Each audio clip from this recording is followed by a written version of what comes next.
Hola, ¿qué tal? Yo soy Carlos Olivares y bueno, estoy presentando este tema hoy de métodos y técnicas del estudio del sistema nervioso central para la materia de prácticas de psicobiología en la Facultad de Psicología de la UNAM.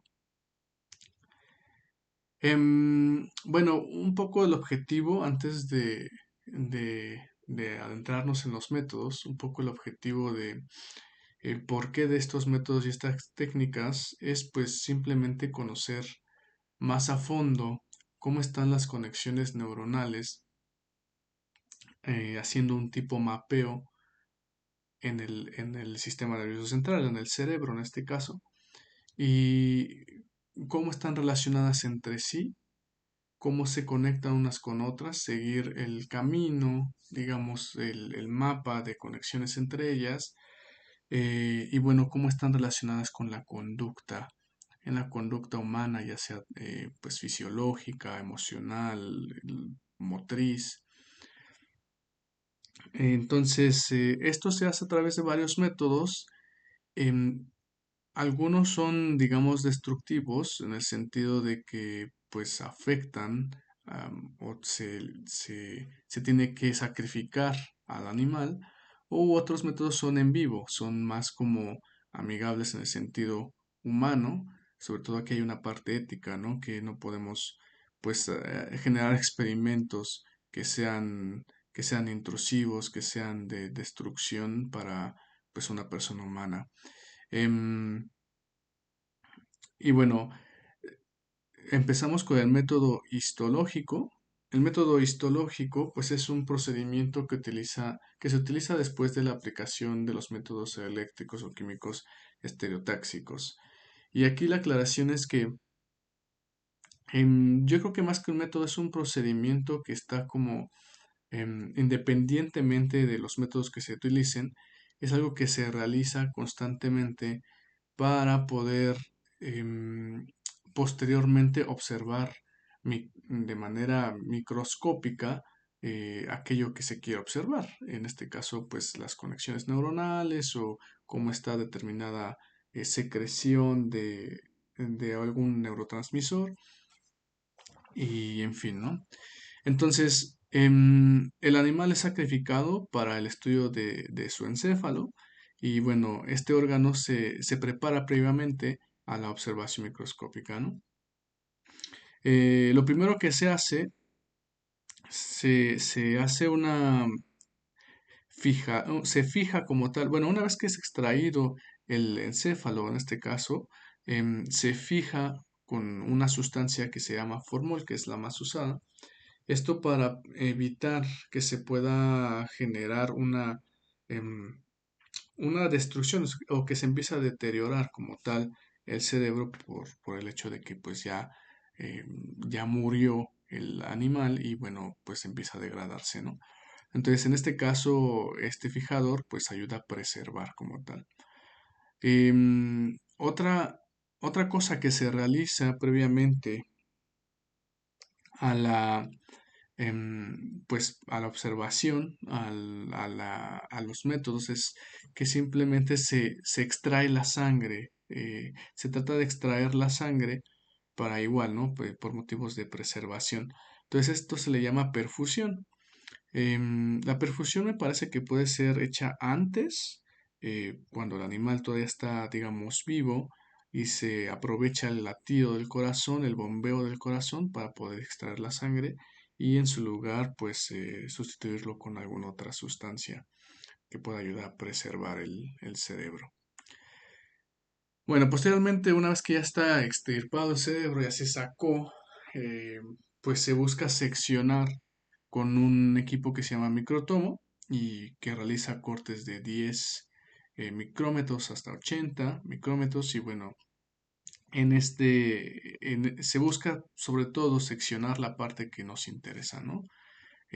Para posteriormente observarla de manera microscópica. Esta observación, pues hay diferentes tipos de microscopios electrónicos, hay de transmisión, de barrido de barrido, y este equipo de barrido nos permite pues tener una visión incluso a veces en 3D, en tercera dimensión, aunque su nitidez pues no es tan sólida tal vez como la de transmisión. Y un equipo más reciente, más actualizado es el confocal láser, que bueno, como más adelante vamos a ver, muchos de los métodos que se utilizan necesitan de un contraste o de una sustancia que nos pueda ayudar a resaltar, que nos pueda ayudar a hacer más notorio lo que queremos observar, ¿no? En este caso se aplica un contraste fluorescente, una sustancia química que después em, va a ser como activada a través de un haz de luz que se emite a través de este equipo, y ese haz de luz específico de un determinado ancho de banda de la onda, pues incide, ¿no?, en este contraste fluorescente y hace que se active y que se pueda ver aquello que queremos ver de manera más pues microscópica.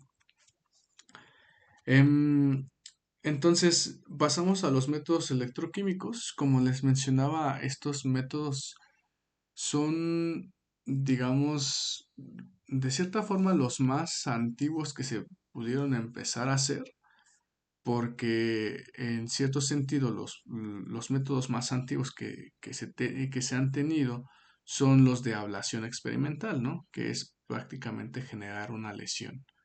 Es decir, genero una lesión al cerebro o en determinada región y veo qué conductas estoy afectando. Veo qué afectación tengo, ya sea motriz, ya sea de lenguaje, por ejemplo, ya sea emocional, fisiológica, cuál de estas estoy afectando. Entonces, estas lesiones pues se pueden generar de manera química y de manera eléctrica. De manera química pues son las lesiones excitotóxicas, y más que nada muchas de las veces se generan con un ácido caínico o bueno, de forma general con aminoácidos que puedan excitar o que puedan activar determinada neurona o eh, eh, determinada región de neuronas, ¿no? De la manera eléctrica, pues es a través de un electrodo que se ingresa y se le aplica un cierto voltaje para poder afectar o lesionar una zona del encéfalo por medio de radiofrecuencias.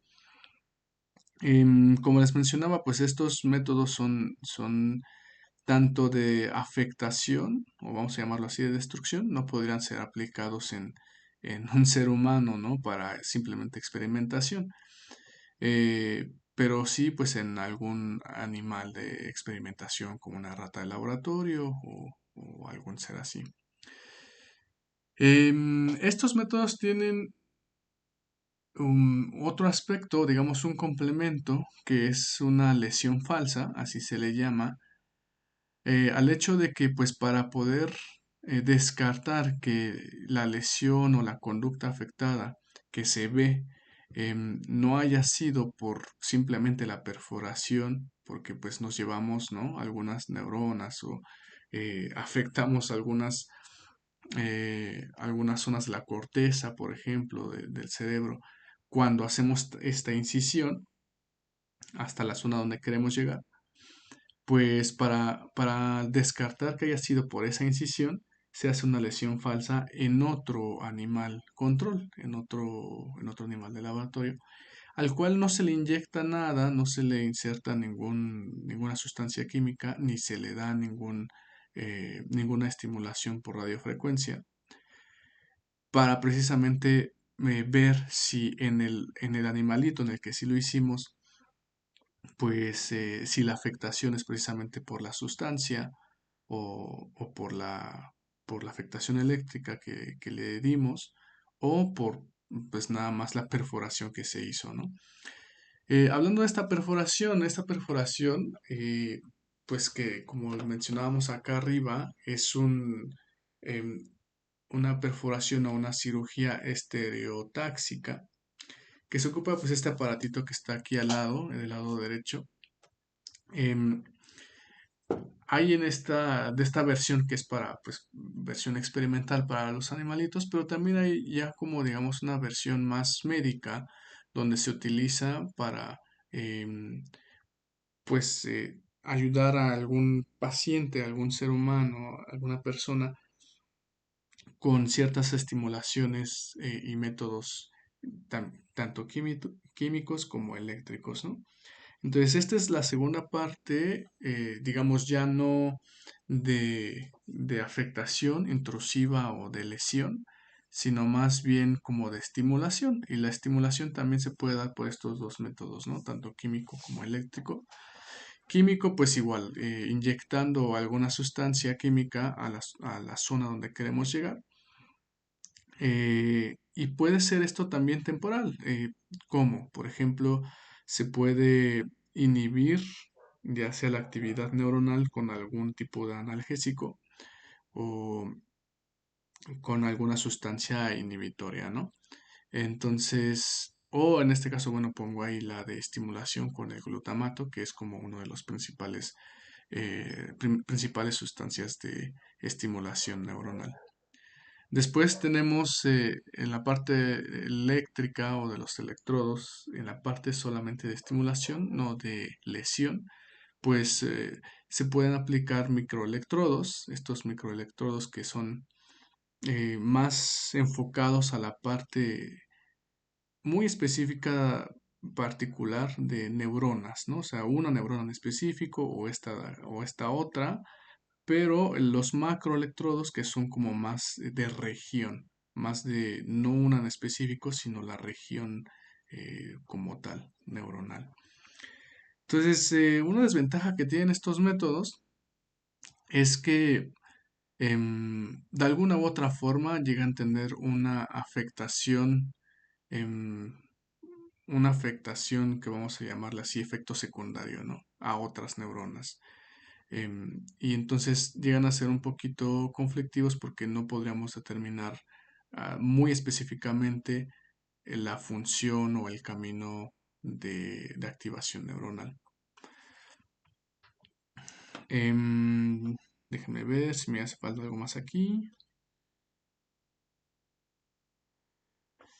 Pues me parece que nos vamos a pasar a esta otra parte que son yo le nombré métodos de marcaje porque creo que lo que tienen en común todos estos métodos es que buscan eso, ¿no? Buscan resaltar, como lo mencionaba anteriormente, buscan resaltar o hacer notar a través de un contraste o de un tinte, pues la actividad neuronal o la parte que queremos específicamente visualizar. Pues el más básico es la tinción, ¿no? La tinción a través de violeta de cresilo o azul de metileno. Aquí hay una imagen al lado izquierdo de una tinción de violeta de cresilo. Y otra más como más específica, más focalizada a caminos neuronales o a funciones de, digamos, conocer la secuencia o la ruta que lleva a cierta activación neuronal, es la inmunocitoquímica. La inmunocitoquímica pues se aprovecha del mecanismo de los anticuerpos para la detección de los neuroreceptores específicos, ¿no? ¿Cómo funciona el mecanismo? ¿Cuál es el mecanismo de los anticuerpos? Pues el sistema inmunológico de un animal o del ser humano em, utiliza los anticuerpos para poder detectar los antígenos, aquellos elementos que son ajenos al cuerpo, aquello que no debería estar ahí. Entonces los anticuerpos van y lo marcan, ¿no? Lo detectan. Y entonces llega, en el caso pues del sistema inmunológico, llegan aquellas células blancas y pues atacan esa sustancia que no debería estar ahí. Bueno, en fin, el caso es que en el caso de este mecanismo de la inmunocitoquímica, se utiliza este tipo de mecanismo para poder marcar. Aquí hay em, aquí hay un punto importante a resaltar que es que para que se pueda realizar esto, pues también debe de haber una afectación o una alteración, vamos a decir así, genética para poder realizar esto, ¿no? Y es decir, que a los anticuerpos se les puede añadir un marcador fluorescente que nos ayuda a visualizar esto con los diferentes equipos que se utilizan después, ¿no? Entonces, esta inmunocitoquímica puede realizarse para conocer, primeramente, a partir de una neurona, el camino hacia adelante, que eso se le llama anterogrado. Es decir, conocer los axones eferentes que le siguen a la neurona que ha sido activada, ¿no? Esto a través, pues, de una sustancia que se llama PHAL, y bueno, eso nos ayuda a conocer ese camino. Ahora, la otra forma es retrogrado, que es a partir de una neurona hacia atrás que hace que la active. ¿Cuál es el camino hacia atrás que hace que esa neurona pues sea activada? A partir de que otras que están detrás de ella fue activada. Y bueno, esos son los axones eferentes. Y normalmente esto se ocupa a través de una sustancia de oro fluorado.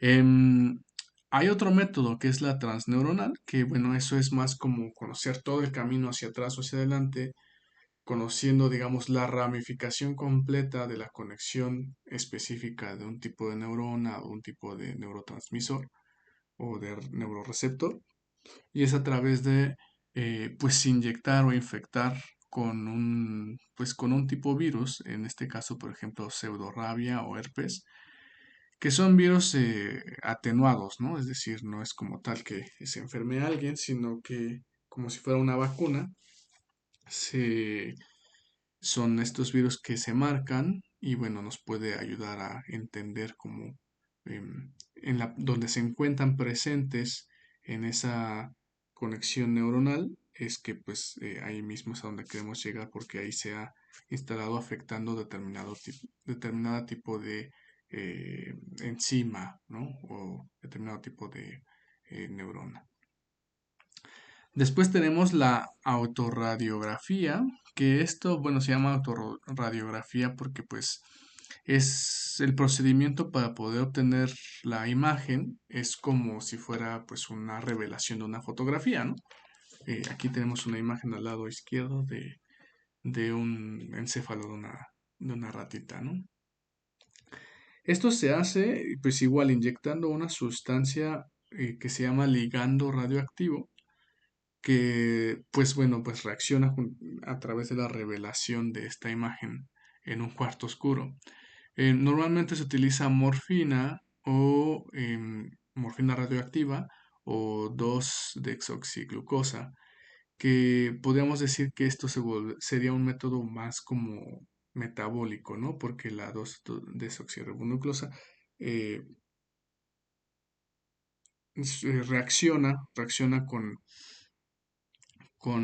como tal, pues con la neurona, porque las neuronas pues consumen, sobre todo del cerebro, consumen muchísima glucosa, ¿no? Y la, marcaría esta sustancia, pues ser radioactiva, marcaría pues el cerebro de esa forma. Del lado izquierdo igual tenemos como el mecanismo lo que les platicaba del anticuerpo, cómo van marcando pues el punto que se quiere o el determinado tipo de neurona que acaba de identificar el anticuerpo. Después tenemos métodos de imagenología. Así les nombré porque pues creo que son mucho más conocidos en el ámbito médico. Y bueno, pues por ser de ámbito médico sabríamos o pensaríamos que no necesitamos sacrificar a nadie, ¿no? No necesitamos, este, no necesitaría necesariamente ser aplicado a algún animal de experimentación así. Está el CAT scan, la tomografía axial computarizada, que básicamente ocupa rayos X para poder mostrarnos una imagen del encéfalo, del cerebro. Después tenemos la resonancia magnética. En la resonancia magnética, pues que precisamente utiliza un campo magnético afectando los núcleos de los átomos de hidrógeno para que tengan una cierta alineación. Cuando se desactiva ese magnetismo, pues vuelven a una posición normal pero este cambio es detectado, ¿no? Por el equipo y bueno, pues puede generarnos esta imagen que se ve aquí.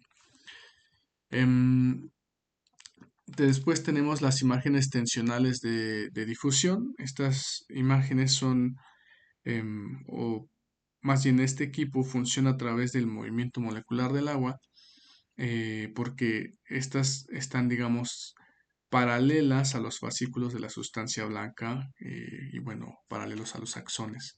Por eso nos puede dar una cierta imagen del flujo hacia donde se dirige pues el camino neuronal o de conexiones neuronales, como en esta imagen. Em, Posteriormente tenemos la tomografía de emisión de positrones, PET, que esto, bueno, pues es a través, también tiene un poco de este tema metabólico, porque, por ejemplo, también se podría ocupar aquí la 2-desoxiglucosa para poder afectar, cuando ésta se descompone, pues genera emisión de positrones, que es lo que detecta este equipo, y bueno, puede darnos esta resolución de esta imagen, ¿no? Después tenemos la magnetoencefalografía, que, em, bueno, pues es prácticamente utilizar un equipo también de imanes o de magnetismo que genera una buena resolución y respuesta rápida. Es una mejor respuesta, digamos, con una resonancia magnética en cuanto a la velocidad de obtención de la imagen. Por ejemplo, si hay cambios muy rápidos en la actividad neuronal. Y tenemos la estimulación magnética transcraneal, que más que un método de imagenología es más como de afectación o más como un equipo donde podemos incidir o afectar la actividad cerebral. Y es esta de acá, ¿no? Y bueno, finalmente, pues quiero platicarles acerca de los métodos genéticos, que como les comentaba antes, más que nada, este tema de metodología genética eh, ya está de lleno en algunos, ¿no? En algunos puntos anteriores, sobre todo la inmunocitoquímica, que bueno, ahí pues conlleva también, como les mencionaba, la afectación de algunas sustancias para que puedan tener esa, ese marcaje o ese resaltador, ¿no? Fluorescente. Y bueno, estos métodos genéticos pues parten de eso, de la afectación, ya sea en un caso de la eliminación de algún gen, eh, de algún gen en la cadena del ADN del animal o del ser humano, se elimina y bueno, pues ya no se presenta, ¿no? Y bueno, a partir de eso se ve qué afectación puede tener en la expresión en el gen de la neurona o fisiológicamente. Y bueno, la otra es transgénico, que es insertar más bien un ADN o un pedacito de gen foráneo al animal o al ADN de la persona, ¿no? Em, bueno, aquí un paréntesis, no es que se agregue como tal al mismo ser humano vivo o al animal, sino se añade eh, al, al cuerpo o al órgano que se está revisando. Em, y bueno, aquí específicamente, como el temario lo marca, el método optogénico, que es como yo diría que uno de los más recientes, em, es muy importante porque nos hace ver que puede ser afectada una neurona pues, de manera genética, haciendo que pueda desarrollar o mostrar estos tipos de cambios. El método optogénico pues consiste en poder modificar genéticamente un gen y poder añadir otro, como en este caso se añadió aquí rodopsina canal 2 proveniente originalmente de las algas verdes. Ahí se descubrió que en ellas se tenía esta sustancia y podía ser estimulada por medio de luz azul y eso abría los canales iónicos que hacían o propiciaban este, que pues se pudiera abrir este canal y pudiera ser activada la neurona, ¿no? Em, por medio de luz azul, es decir, a través de la emisión de una luz se excita esta neurona y bueno, se genera el potencial de acción para que pueda ser activada. Eh, la otra similar es la Natronomonas paraonis alorhodopsin, que bueno, esto viene de una bacteria que eh, la función es similar, no es luz azul, es luz amarilla, pero bueno, aquí se activa igual un canal del transportador de iones para que pueda entrar el ion cloro. Y bueno, ¿esto a qué ayuda? Bueno, pues ayuda a poder em, tener diferentes aplicaciones en la ciencia, ¿no? Entre ellas poder afectar eh, la conducta en el sentido de que sea activo cierta neurona que puede ayudar a modificar, no sé, el sistema motriz mm, y hacer que un ratón de vueltas en círculos, pues se pueda hacer, ¿no? Esto tiene también una aplicación, digamos, más médica también, en el sentido de que podemos incluso, bueno, se han hecho esos estudios que se puede em, asociar con la curación de la ceguera para poder detectar neurológicamente la luz y poder detectar a través de pues, una vía óptica la luz que se está emitiendo en alguna parte. Y bueno, pues esto sería prácticamente todo, la exposición de este tema. Solamente me gustaría comentar que, pues, básicamente estos métodos buscan se busca focalizar la localización de sustancias neuroquímicas no específicas, detectar neuronas que producen ciertas sustancias o localizar los receptores eh, específicos a través de todos estos métodos. Y bueno, pues hay muchísimos campos y aplicaciones, ya sean médicos, también simplemente eh, no médicos, sino nada más para conocer cómo afecta, cómo está vinculado con una conducta. Y bueno, pues eso sería todo. Les agradezco. Que tengan buen día.